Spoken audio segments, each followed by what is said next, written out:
Hello, my name is Alex Isles and welcome back to Arbeia Roman Fort here in South Shields in the northeast of England. Now, in this particular episode, we're going to discuss quite a complex part of history, and that's the topic of slavery. Now, Roman slavery is a very interesting topic because of the fact that so much of the empire's population would have been slaves. These were people who were either born into or captured through warfare or sold themselves into slavery and therefore had to provide labour, services and also provide work for their masters throughout the whole of the empire. And they would be released as free people who were then able to participate in Roman society and maybe even in the future have their own slaves, which would therefore benefit their own lives. So because of that, we've got the tombstones here of two very interesting released slaves. We have Regina right here and we have Victor, and we'll discuss each of their lives separately. Now, to start off, we have Regina, and she is a member of the Catovani tribe who were down in what is now today Hertfordshire. Now, when she was down in Hertfordshire, she was purchased by Barates, and Barates is a Syrian. Now, he was likely a Roman citizen, but he was a trader, and he had come from Palmyra in Syria, come across to northern Britain, and he was probably making trades and becoming quite a wealthy individual by supplying the troops who were up here on the northern frontier around Arbeia and alongside that as well, slightly further along Hadrian's wall. And in Corbridge we have a memorial to another Barates who could be the same one or maybe a different Syrian altogether, but we know that there was a Middle Eastern connection between Arbeia right here and across in Syria as well. So Barates was coming across. Now, over the course of her slavery to Barates, they must have developed a relationship because he frees her and he marries her. Now, when he marries her, this is quite an interesting situation because previously she goes from being a slave to now the head of the household alongside Barates, and now would have had a very comfortable and very nice life. So she would have gone from having to provide her labour for her Barates to now being his wife and then overseeing the other slaves within the household. Now, the way she's portrayed is very interesting because she's had a transformation from her status. She's gone from being property to now being the head of the household. And when she's gone to being the head of the household, now she's responsible for ensuring that Barates' household runs well, maintaining the slaves and the other things that would be important to a Roman lady's life. When she's portrayed here, she's portrayed in the fashionable clothing of the period. She's got a spindle and some wool in her lap, and that was seen as a very virtuous thing for a Roman woman to do.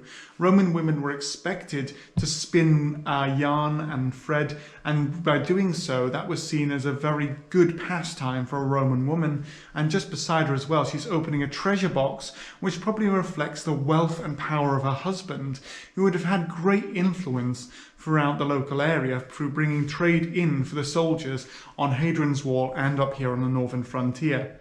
Now, when we also look at her tombstone, it is carved out with the normal things that you would see on a Roman tombstone. So we can see in the memory of Regina written there in Latin, but then just below the Latin, we also can see as well another language, and that is actually Aramaic carved into the bottom of the tombstone. Now, Aramaic is a Middle Eastern language closely related to the Hebrew language, and that would have been the language that Barates would have spoken on a daily basis when he was back home in Palmyra. So when you've got that language of the Syrians being put on a tombstone up here in northern Britain alongside Latin, you can see that it was a Syrian who probably carved this memorial, and it's got many features that connect it back to the Syrian culture as well. So what we've got is a very interesting thing where a British freed slave woman has married a Syrian master, has married her Syrian master, and then from there she's gone on to becoming a very high status woman up here in the region. And when she's gone to being a high status woman, when she's then passed away, we can actually see on the tombstone 3 X's, which is 30 in Roman numerals. She's passed away at the age of 30 years old. Again, as a slave, it's very unlikely that this is an exact age that she was. It's probably very much an estimate of her actual age rather than saying, oh yeah, she was exactly 30 years old. They're very unlikely to have known exactly how old she was from being a slave when she was purchased. So instead, it would have been, well, probably she's roughly 30 years old. And so when she's passed away, they've built this funeral monument for her. And when they've built this funeral monument, it has so many multicultural elements within it. It's got Latin, which is obviously the language of the Roman Empire. It's got Aramaic below it, which is obviously one of the leading languages of the Middle East at that time. And we've got a British woman represented here as well. So all of these things together show us how this woman has gone from being in a very much a low position to being a very important person within the community up here in the northeast of England. So right here we have another tombstone of another freed slave, and this is Victor. Now Victor was a Moor, which were a community, a culture of people from North Africa, and he was purchased by his master, who was a Spanish cavalryman. They were probably heading out to what is now the west end of Newcastle, to Benwell, and the fort in Benwell was stationed with Spanish cavalrymen. So because of that, they were probably joining the unit or were reinforcements, and his master had probably purchased Victor at a young age, and he had worked with him for a number of years. But they had probably become friends, and when they'd become friends, he had released Victor as a free man. Unfortunately, when he arrives here, probably in the port of Arbeia, he passes away. And so when he's passed away, his master, out of his own money, or his former master, sorry, has paid out of his own money to have a tombstone made for him. Now this is also very interesting because some people say due to the exquisite quality of this, it suggests that they were so close that they may have been lovers, which within the Roman Empire would have been something that wouldn't have been too unusual. We know that there was a mixture of different sexual orientations and opinions within the Roman Empire, and so as a cavalry soldier, he may have taken his slave as his lover as well. The other possibility is this, that they were really close friends, and over that time his master had decided that Victor was so close to him that when he passed away he wanted to commemorate him, and when he wanted to commemorate him he built this beautiful funeral monument they then erects here at Arbeia. So probably once he's passed away he would have cremated Victor's body and then scattered his ashes and raised this so that his spirit would have been remembered. So that would have been an important part of his lifestyle. But again, you can see this transformation again, where Victor has gone from being property to being a dear friend or possibly a lover of the soldier, and then has been released and then sadly passed away up here in the northeast of England, a very far distance from his culture and his people where he would have started from.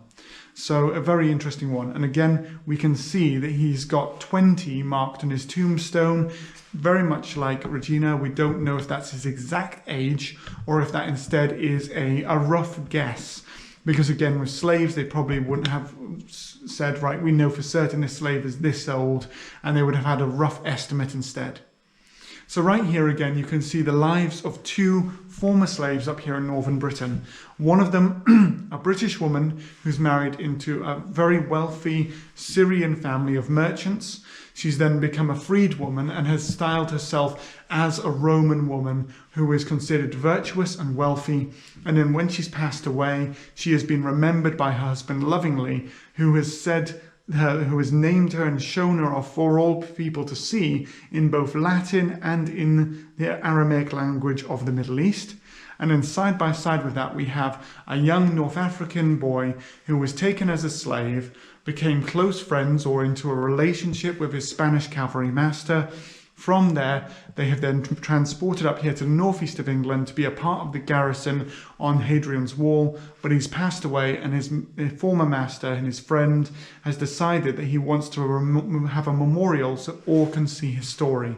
And so because of that, we have Victor's tombstone right here.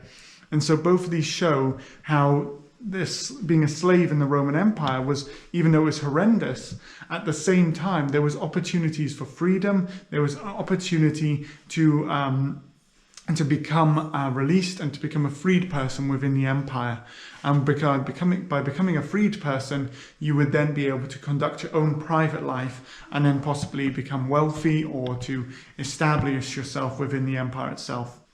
So I really hope you've enjoyed the story today of these two individuals who went from being property, were taken long distances away from their homelands, became close to the very people who had owned them, were then released, and then went on to be memorialized by the very people who had formerly owned them, so that today we can tell these stories and see a small glimpse into the life of people back then in the Roman period.